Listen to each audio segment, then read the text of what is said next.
nedaudz, kā jau minēju, ieskatīties pa durvis spraugu, kas mums notiek ceturtdien tradicionālajā astroloģijas pastāstā, bet šoreiz es gribu paņemt klāt vēl dažus citus avotus, ko es lietoju. Viens es atsaukšos uz vienu, teikšu vairāk, un arī pat es iztulkoju to, ko viņš teica šai nedēļai, bet es gribu minēt, kas absolūti sasaucās, un tur mēs varēsim pievilkt klāt, ko planētu konfigurācijas par šito saka. Ir tāds Fils Guds, kuram es sekoju, viņš ir intuitīvais, kas no kopējā lauka lasa apmēram arī, ļoti man rezonē, ļoti man tuvs veids.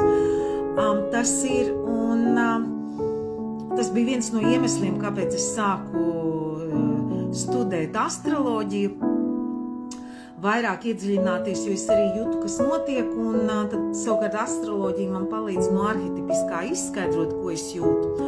Un viņš saka tā,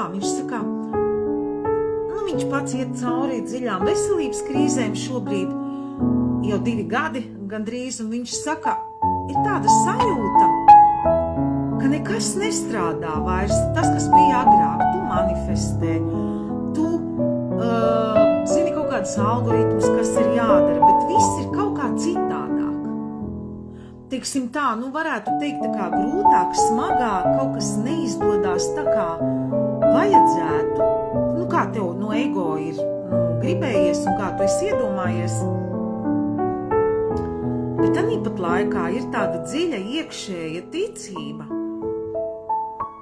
ka šitā vajag, kad precīzāk tā norizmējot un citējot pašu Filu Gudu.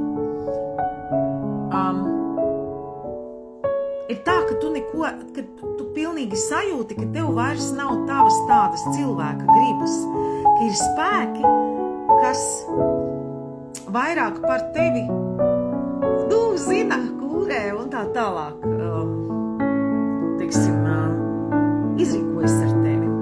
Un tad tūliņ es tagad izstāstīšu, ko uz šito te nākamo nedēļu. Principā atcerieties, mēs jau pirms 2 nedēļām runājām, ka būs tādi visādi saistībā arī ar retrogrādām planētām un tā, ka baigi grūti būs ķersies lēni un tā, un būs ļoti izaicinošas situācijas, tur tas Mars pret Urānu, kas tā opozīcija. Atcerieties, mēs runājām, ka opozīcija ir tad, ka principā nekad, ir jāatrod līdzsvars, jo ir tā, ka neviens ne otrs nevar būt apmierināts tādā situācijā. Un ļoti grūti, un man pašai tā arī bija, bet ir tie lielie, tie harmoniskie 3 stūri, un es tūliņ precīzāk pastāstīšu, kas tie ir, un kad viņi ir, un kurās dienās jūs vairāk jutīsiet, kas visu izvelk, tas tāds dievišķais pieskāriens, Tā kolektīvā laukā mēs šito